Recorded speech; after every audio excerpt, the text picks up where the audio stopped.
Hello, this is Brian Hayden again, and I'm here to talk to you about something that affects everybody, and that's marriage. Marriage in the Paleolithic among hunters and gatherers.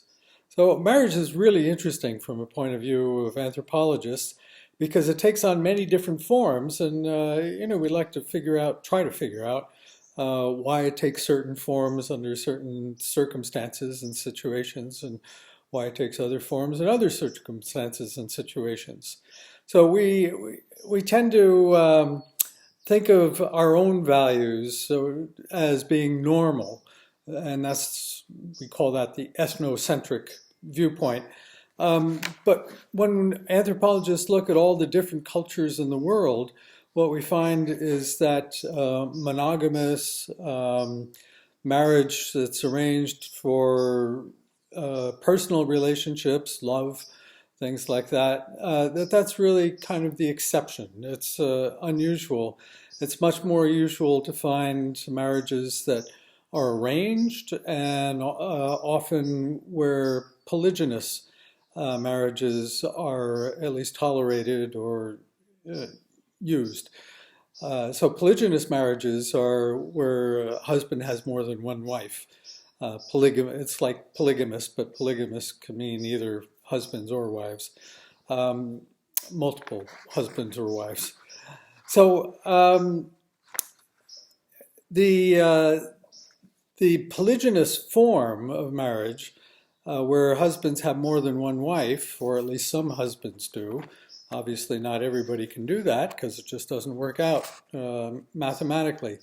But that form is, as I say, the predominant form in most cultures, the majority, um, and that includes hunting and gathering societies and most or many horticultural societies and simple agricultural societies, as well as many non-industrial societies. So industrial forms of marriage, industrial societies, are unusual in that respect.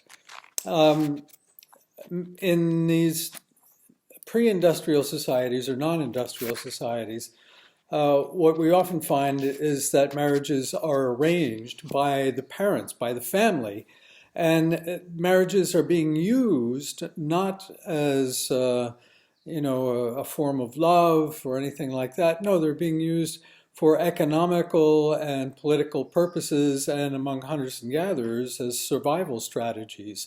And that is because marriages create bonds of relationships between the families that are involved, the parents. If your daughter marries a the tribe that's far away, in times of starvation or hostilities, warfare, that relationship can be used as a backup. That is, you can go visit your daughter in a faraway area that's not being affected by starvation or by famine or by warfare. So in these situations, marriage has a very definite survival and later on economical benefits. Marriage is used to access different kinds of resources, fishing locations or berry picking locations or nut locations that are privately owned, especially among complex hunting and gathering societies. So we get multiple marriages, polygynous marriages, in Australian Aborigines, very common, especially for the most powerful men that can have up to 10 wives, is about the maximum. Um, and it's being used for political survival purposes there. But also in the Northwest Coast here, among most groups, they were also polygynous. And here it's being used for more economical and political purposes to establish political relationships in different areas. To give you an idea, as I mentioned, love was of very little importance in traditional marriages, and there's a missionary in the 19th century among the Dene in northern Canada, who had encapsulates this. I just want to read this very briefly to you. He said this was Émile Petitot, and he was among the Dene in the northwest of Canada. And he says, they never consider beauty in getting married, and the goodness of a woman does not consist for them of the purity of life that she will have been able to lead before her marriage. She should be submissive, ready to work hard and laboriously, fecund, round-cheeked, and in good health. Everything else is of little importance. A boy and a girl, however ugly they may be, will always find a mate if they are capable of working and of nourishing a family. So that pretty much sums up a lot of traditional marriages.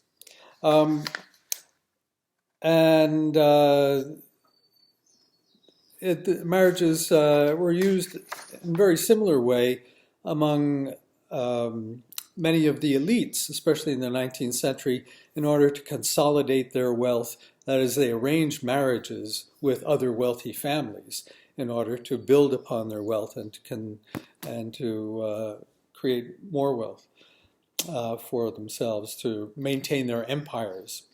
So these are kind of interesting things to think about. You might think about contemporary marriage, or why industrial marriage takes the form of that it does. Lots of interesting things to think about in terms of marriage. But I wanted to emphasize this aspect for traditional societies in my book about the Upper Paleolithic societies, Eyes of the Leopard, in which Sev, the main boy in the book, the protagonist, is having a friend that he likes being forced into an arranged marriage, and he's involved in arranged marriages as well. And also, I wanted to point out that these groups were likely polygynous, and that some men at least had more than one wife. So, at any rate, I hope you enjoy that aspect of the book and find it a little bit enlightening. I try to make things as realistic as possible in my books, and I hope you enjoy them. Okay, take care.